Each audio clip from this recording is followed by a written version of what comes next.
guys, welcome back to Irish Footy Vlogs. Welcome back to another preview video. And Daz, I suppose you'd love to do Bo's European preview videos from now till the end of the season, because it would mean they're going very well in Europe. They obviously take on Dudelange in the second leg at the Aviva Stadium, which is fantastic. We all know what happened the last time, result-wise, atmosphere-wise, and all that. 1-0 up this time, though, from the first leg. The last time against Argent was actually 1-1.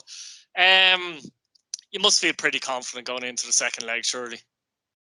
Mikey, what's the crack? Look, it's brilliant to be back in the Aviva with more fans this time. 8,000 are going this time, and I think the tickets sold out even quicker this time around too, which I was very impressed about. I couldn't believe the tickets sold out even quicker. They only went in general sale for about 90 minutes, and they were all gone. They're all gone. There's people on the Bows page, the fan page, looking constantly trying to get tickets booked. They're like gold dust now, and they're all gone. It's amazing that there's going to be 8,000 there. Yeah, look, this time we're 1-0 up. It's a different story. Last time it was 1-1 against a team where we probably should have won against in the first leg, but we're 1-0 up. We're in the driving seat, and we're the ones in the lead. So it's all for us to play for, and it's all for us to lose as well. So it's vitally important that the lads go in with their head screwed on, knowing that it's a new game, and it's 0-0, and they have to go out and perform and get a result, and sitting back's not an option. Yeah, despite actually winning the first leg, I think, in my opinion, from what I've seen of the game, I've seen most of the second half, bits of the first half. Dudelange do look stronger, funnily enough, than Starjan, in my opinion. So I don't see a repeat. I don't see Bowles going out and destroying them 3-0, because it was against Starjan a 3-0 win where it was fully earned 3-0. It could have been more, arguably, as well.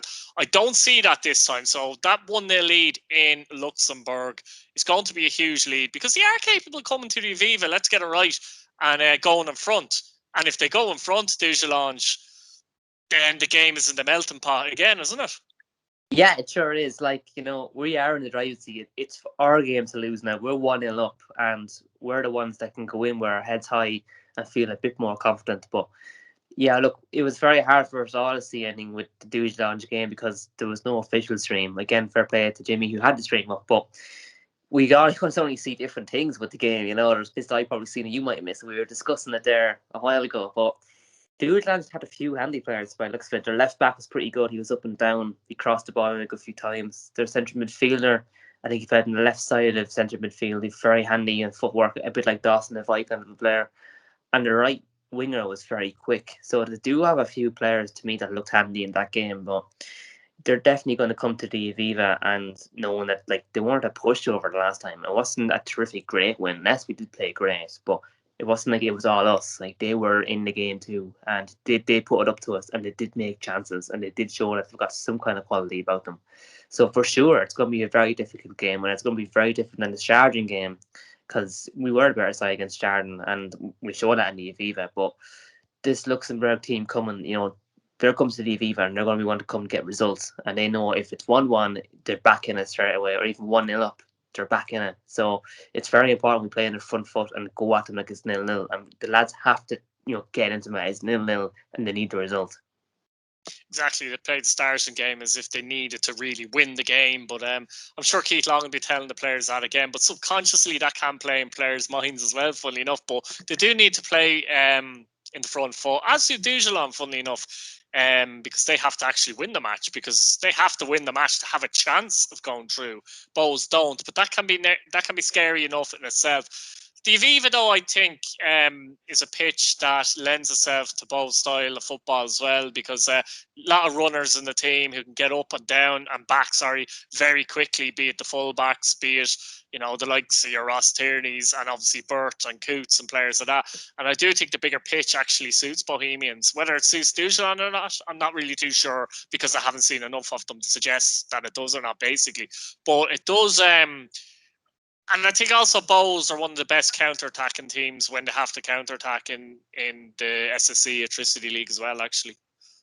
Yeah, definitely, for sure. And I think we've had in the Aviva as one of the best Bows performances I've probably seen in recent years.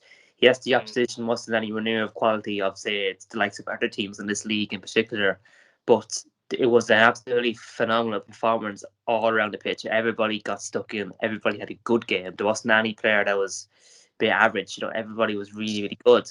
And I know we had to mix up with the backs there, and Feely came off and that, but that might be the only questionable position at that time, which is brilliant to be able to go out and be saying. And playing in Europe is a different ball game than the league. There's an awful lot more pressure on it. Like, we can't just go and pick up 3 points every week. There's one game. It's a knockout. You have to win every round to get through. Dudelange's pitch, their stadium didn't look the biggest. They didn't have the highest backings of fans in the league, and I wasn't too sure what their fan situation was like back there. But there's going to be 8,000 fans behind Bowes, and Bowes seem to have played an awful lot better with fans, and it's something they've been missing this season. The last that I've said numerous times before, and they're going to have 8,000 people behind them, roaring them on, and it's going to be a great occasion again. And I'm delighted that we're all going to be able to go. It's going to be great that we're going to get to, and PA okay away us in the next round should we get through, but there's an awful lot of people thinking the game's already won before we've even kicked the ball, and that's the attitude that loses games.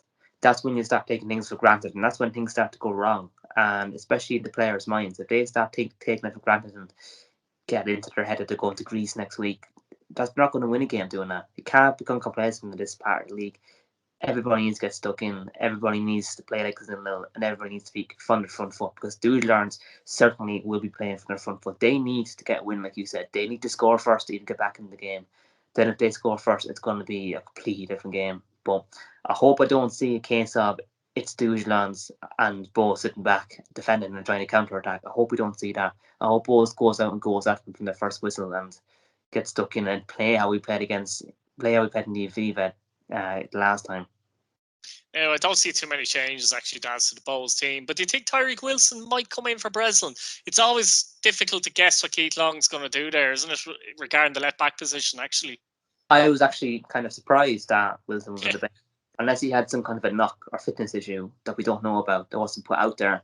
I don't see why he left Wilson now, especially someone who's a set piece specialist who has that in his locker and has that special ability that nobody else in the team actually has. It's a pretty big gift that he has, that he can score these kind of free kicks and take them kind of set pieces. And not every player can do it, but he can do it very well. And he scored a good few goals this season by doing that. And he's no one around the league for doing that. And to not have him on the pitch, I think you're leaving yourself in a position where if you get a set piece, you might have someone who's, for sure going to slot at home or have a very good chance of doing it. His free kicks this season have been excellent. Even the ones that weren't on target were very close. And you have to give full credit to Breslin too. He didn't have a bad game in my opinion. He had a very good game, I thought too, and he did himself the world of good. And to me, he hasn't put himself for a reason to be out of the squad. Didn't make any mistakes. He was stuck in his work. So that's going to be a toss-up to decide does he put Wilson in or not. I personally, for me, it'd be very hard, but I think if Wilson was fit, I think I would. And it'd be very harsh on Breslin. It'd be so harsh on him. But I think you'd have to, because of Wilson's set-piece speciality, and we all know what he can do, and he's one of the best fullbacks in the league, and he's been a standout performer for Bulls this season. I reckon he picked Breslin because of some kind of tactical reason, because Breslin would be more physical of the two, let's say, and maybe slightly a better defender, arguably, than Wilson, slightly, certainly from set pieces and things like that defensively. And as I said, he is more physical than Wilson. But Wilson gives you something else, I think, going forward. Not that Breslin can't, he's got a good engine as well, but I do think it was probably a tactical thing. I have a feeling Wilson will come in for this game, because I think the big pitch and that he did play home the Starjan as well, so at the Aviva as such. But I have a feeling he might pick Wilson as well. But usually, I think it's little things we mightn't actually see. But if Keith Long stood there and explained it to you, you'd probably go, "Oh yeah," that kind of way. So, Daz, how do you think they're going to do overall? Well, look, I would love to get a win. Who wouldn't like to get a win? And I think having a massive backing behind us, even more fans this time, is going to be great. It's going to be a great occasion for everyone again. And I hope it's another night to remember in the Aviva. And it's fantastic that we're back in the Aviva.